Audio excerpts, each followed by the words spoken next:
Hello everyone, welcome back to my YouTube channel. और मैं आज सबके साथ एक नया ऑनगोइंग ड्रामा लेके आई हूँ जिसका नाम है हार्ट बीट। ये कहानी एक वैम्पायर की और एक लड़के की, कि कैसे एक वैम्पायर की इच्छा होती है इंसान बनने की पर वो नहीं बन पाता, और कैसे एक लड़की जो कि लड़ाकू होती है। तो अब बिना किसी और देरी के अपनी आज की वीडियो की ओर बढ़ते हैं। एपिसोड के स्टार्ट में हम कुछ लोगों को भागते हुए देखते हैं जिनका पीछा कुछ लोग कर रहे होते हैं, जहाँ हमें पता लगता है कि जो वो लोग भाग रहे होते हैं उनमें से लड़की का नाम वूयुल होता है जो कि एक तरीके का वैम्पायर होता है। और यहाँ पे ये लोग उसका पीछा इसलिए कर रहे होते हैं बिकॉज ये वैम्पायर होता है, तो ये लोग उन्हें मारना चाहते हैं। एंड में आके वूयुल अपने वैम्पायर पावर का इस्तेमाल करके हवा में उड़ जाता है, जो कि इन लोगों को बिल्कुल पसंद नहीं आता। तो ये लोग भी उनका पीछा करते हैं और एक तीर मार के उसे नीचे गिरा देते हैं। जहाँ ये जो लड़की इसके साथ भाग रही होती है, इसका नाम नाही होता है। नाही उससे कहती है वूयुल से कि तुम यहाँ से चले जाओ, क्योंकि तुम तो एक इमोर्टल हो और वो लोग सिर्फ और सिर्फ मेरे पीछे पड़े। अगर तुम चले जाओगे तो फिर कम से कम तुम तो बच ही जाओगे। पर फिर भी हमारा वूयुल हार नहीं मानता एंड अपनी वैम्पायर पावर स्टार्ट करता है और उन सब लोगों को तबाह कर देता है।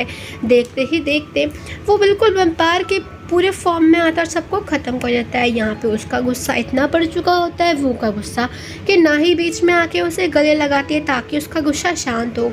यहाँ जैसे ही उसका गुस्सा शांत होता है, फ़ौरन वहाँ का एक सिपाही उसे एक तीर से मारने वाला होता है, जो कि नाही देख लेती है और वो उसके बीच में आके खुद ही वो तीर ले लेती है। अब यहाँ नाही की बॉडी में से काफ़ी सारा ब्लड निकल रहा होता है। अब हमारा वो जो कि एक वैम्पायर होता है, वो नाही के ब्लड को देख के बहक जाता है और उसको ही काट खाता है। अब यहाँ हम कुछ टाइम बाद का सीन देखते हैं जहाँ पे कुछ लोग वो के फ़नरल पे खड़े होते हैं, पर वो उसके ताबूत के बाहर खड़े होकर उसके लिए बुरा फील करने के बजाय उसके जाने के बाद उसकी प्रॉपर्टी किसकी होगी किसकी नहीं होगी इस बारे में लड़ाई करने लगते हैं। जहाँ पे वो अपने ताबूत से खड़ा होता है और कहता है कि तुम यहाँ मेरे लिए दुआ करने आए हो कि मेरी प्रॉपर्टी हड़पने आए हो। जहाँ पे वो सोचता है अपने बटलर के पास जाके कि भाई मैं इन दोनों के ऊपर तो बिल्कुल भरोसा नहीं कर सकता, मैं बस आपको ऊपर भरोसा कर सकता हूँ, तो प्लीज़ आप मेरे इस मेंशन का ख्याल रखना। अब यहाँ पे वो के फ्रेंड जिसका नाम सैंग एंड डोंग होता है, यहाँ वो दोनों ही इससे पूछते हैं कि तुम मरना क्यों चाहते हो, तुम ताबूत के अंदर सोना क्यों चाहते हो। जहाँ पे वो उसे बताता है कि वो क्यों करना चाह रहा है, पर वो उनके कान में बताता है। अब यहाँ वो हमें वैम्पायर के बारे में कुछ चीज़ बताता है कि वैम्पायर को ज़िंदा रहने के लिए इंसान का खून पीना पड़ता है, पर यहाँ ये वैम्पायर कुछ अलग तरीके के हैं। ये इंसान को मारना नहीं चाहते और ये बस एनिमल ब्लड पीते हैं। साथ ही वैम्पायर धूप में बाहर नहीं निकल सकते, इसलिए उन्हें छाता लेके ही बाहर निकलना पड़ता है। और जब भी वो बाहर निकलते हैं उन्हें एक ब्लड की एक बॉटल लेके चलनी पड़ती है ताकि वो अपने आप को हाइड्रेटेड रख सकें। एंड साथ ही वैम्पायर आसमान में उड़ भी सकते हैं और चीज़ों को उड़ा सकते हैं और इतने ताकतवर होते हैं कि बस पूछो ही मत। पर एक चीज़ का अफसोस वैम्पायर को हमेशा होता है, क्योंकि वो अपने आप को कभी भी मिरर में नहीं देख सकते। कोई एक इंसान तो उन्हें मिरर के अंदर देख सकता है, पर वो खुद अपने आप को कभी भी मिरर के अंदर नहीं देख सकते। एंड साथ ही हमारा वो इतना हैंडसम होता है कि पूरी कॉलोनी, पूरी मोहल्ले की लड़कियाँ उसके पीछे पागल होती हैं। वो एक पार्टी ऑर्गेनाइज करता है और यहाँ हमेशा की तरह किसी एक इंसान का वेट करता है, पर अब ये इंसान है कौन ये हमें आगे पता लगेगा। यहाँ पार्टी में एक अकेली लड़की को देख के सैंग उसके ऊपर चांस मारने आता है, पर पता लगता है वो लड़की तो ऑलरेडी ही वो के ऊपर ही नज़र रख के बैठी होती है। वो अपने रूम से बाहर आता है जहाँ देखता है कि एक दूसरा वैम्पायर इंसान का ब्लड पी रहा है। जहाँ वो उसे रोक के कहता है कि तुम ये क्या कर रहे हो, तुम्हें पता नहीं हमारे रूल्स क्या हैं। जहाँ वो बंदा कहता है कि मैंने इस इंसान को मारा थोड़ी है, मैंने तो बस इसका थोड़ा सा ब्लड पिया है। और जहाँ पे वो उसका मजाक बनाता है वो का कि वो तो कुछ कर नहीं सकता। यहाँ बाकी वैम्पायर भी वो का मजाक बना रहे होते हैं कि वो कैसा वैम्पायर है जो कि इंसान का खून ही नहीं पीता है और इंसान बनना चाहता है। अब हम यहाँ वो को देखते हैं जो कि दो इंसान का लव देख के काफ़ी जेलस फील कर होता है, बिकॉज उसे भी इंसान बनने की इच्छा होती है और वो भी किसी का लव फील करना चाहता है। यहाँ अब हमें एक फ्लैशबैक दिखाया जाता है कि नाही वो को बताती है कि हम इंसान की हार्ट बीट जब भी धड़कती है इसका मतलब वो किसी को लाइक करते हैं। अब यहाँ वो भी चाहता था कि वो अपनी हार्ट बीट सुने और नाही के लिए क्या फील करता है वो उसे पता लगे। हालांकि उसने इंसान बनने की काफ़ी बार कोशिश करी है। वो एक बार धूप के सामने नंगा बैठ गया था, पर वो मरते मरते बचा था क्योंकि उसके दोस्त ने आके उसे बचा लिया।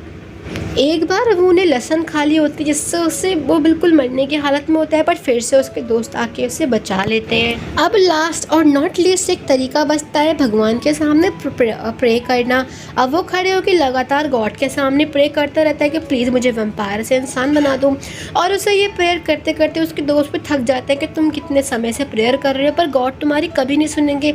एंड सच में वो को प्रेयर करते करते कई साल गुजर जाते हैं पर अभी भी गॉड ने उसकी बात नहीं मानी होती है। यही चीज़ सुन के वो काफ़ी सैड फील कर रहा था, जहाँ जिसके सामने एक कैट आके खाना खाती है। वो उस कैट से पूछता है कि तुम कहाँ से आई हो, पर अचानक से वो कैट जैसे ही उससे इंसानों की तरह बात करती है कि मैं यहाँ से आई हूँ, वो एकदम डर जाता है और देखते देखते वो कैट एक इंसान बन जाती है। ये चीज़ देख के तो वो और शौक होता है और उस बंदे से पूछता है कि तुम कैट से इंसान कैसे बन गए, प्लीज़ मुझे भी बताओ, मुझे भी वैम्पायर से इंसान बनना है। जहाँ पता लगता है वो बंदा उससे पूछता है कि तुम इंसान बनना चाहते क्यों हो, जहाँ वो बताता है कि मैंने किसी से वादा करा है कि जब हम मिलेंगे तो मैं इंसान बन के उससे मिलूंगा। और पता लगता है कि ये वादा किसी और ने नहीं बल्कि नाही ने मरते समय वो से लिया होता है कि जब हम अगली बार मिलेंगे तो तुम प्लीज़ इंसान बन के आना। और नाही के कहने पर ही वो ने उसका ब्लड पिया था ताकि अगर वो उसका ब्लड पिएगा तो कभी उसे भूल नहीं पाएगा। अब यहाँ पे ये से बताता है कि एक तरीका तो है इंसान बनने का जिसे मैंने अपनाया है, तुम्हें 100 साल के लिए एक ताबूत के अंदर बंद होना होगा। जहाँ वो कहता है क्या तुम पागल हो, अगर मैं एक ताबूत के अंदर 100 साल बंद रहा तो मैं मर भी सकता हूँ। जहाँ वो बंदा कहता है और क्या, जब तुम मरोगे तभी तो तुम इंसान बन पाओगे, तुम्हें क्या लगता है इंसान बनना इतना आसान है। और यही एक तरीका होता है जिसकी वजह से वो ताबूत में जाना चाहता है। तो यहाँ अब हम हमारी फीमेल लीड इन्हा को देखते हैं। इन्हा काफ़ी गरीब लड़की होती है जो तैयार होकर अपने स्कूल जाती है। वो एक्चुअली एक स्कूल में नर्स का काम करती है। वो जैसे ही अपने ऑफिस में जा रही होती है एक सडनली एक औरत आके उसके बाल पकड़ के खींचने लगती है कि तुम्हारी हिम्मत कैसे हुई मेरे बच्चे के बाल काटने की। जहाँ ये मामला प्रिंसिपल के सामने जाता है और वो औरत बिल्कुल मांग कर रही होती है कि इस नर्स को स्कूल से निकालो, उसकी हिम्मत कैसे हुई मेरी बेटी के बाल काटने के लिए। जहाँ पे वो उसे बताती है कि मैं नर्स हूँ, तुम्हारी कोई नौकर नहीं है, तुम्हारी बेटी का कितना ख्याल रखूँगी। एंड साथ ही तुम तो कभी अपने काम में इतना बिजी रहती थी, कभी अपनी बेटी के ऊपर इतना ख्याल नहीं दिया कि उसके साथ क्या हो रहा है। एक्चुअली वो जो लड़की होती है जिनकी बेटे जो होते हैं इसको स्कूल में बुली करा जा रहा होता है, जहाँ पे उसको बुली होने से बचाने के लिए और उसके पेरेंट्स का उसके ऊपर नजर जाए इसलिए वो उसके बाल काट देती है ताकि उसकी मदर को एहसास हो कि उसकी बेटी की लाइफ में चल क्या रहा है। जहाँ उसकी बेटी भी सब कुछ कन्फेस कर देती है और सारी असलियत जानने के बाद वो लेडी को भी काफ़ी शर्म फील हो रही होती है। अब यहाँ हम डोंग और सैंग को देखते हैं जिन्होंने अपने एक स्नैक की शॉप खोली होती है जो कि बहुत ही ख़राब चल रही होती है बिकॉज वो उन्हें जाने से पहले उनके नाम एक फूटी कौड़ी नहीं करी होती और यहाँ वो दोनों मिलके वो को कर्ज दे रहे होते हैं। यहाँ इन्हा जा रही होती है अपने घर जहाँ उसे मिडनाइट में अपना लैंडलॉर्ड कहीं जाते हुए नज़र आता है जो उसे बताता है कि मैं एक ट्रिप पे जा रहा हूँ, पर वो उससे कुछ कहती नहीं और घर चली जाती है। अब यहाँ हम एक सेलिब्रिटी को देखते हैं पर ये कौन है ये मुझे तो खुद भी नहीं पता है। नेक्स्ट डे इन्हा उसे बैठती है तो पुलिस उसके घर में आती है और उससे पूछते हैं कि ये घर हमारा टूटने वाला है। अब यहाँ ही कहते हैं घर कैसे टूट सकता है, मैं तो यहाँ रह रही हूँ। तो पता लगता है कि उसके लैंडलॉर्ड ने उसके सारे पैसे लेके कल रात ही जो है शहर छोड़ के भाग गया है और अब बेचारी योना संकट में आती है क्योंकि वो घर का रेंट उसने खुद बैंक से लोन लेके दिया होता है और यहाँ पुलिस वाले भी उसकी कोई हेल्प नहीं करते। साथ ही जब वो बैंक में जाती है नया लोन लेने के लिए तो बैंक वाले कहते हैं पहले पुराना लोन चुकाओ तब नया मिलेगा। यहाँ इन्हा के पास एक लॉयर आता है जो कि उसे बताता है कि उसके फादर ने मरने से पहले उसके नाम थोड़े से पैसे और एक मेंशन करा होता है। अब यहाँ इन्हा को रहने के लिए कम से कम एक छत तो मिल जाती है।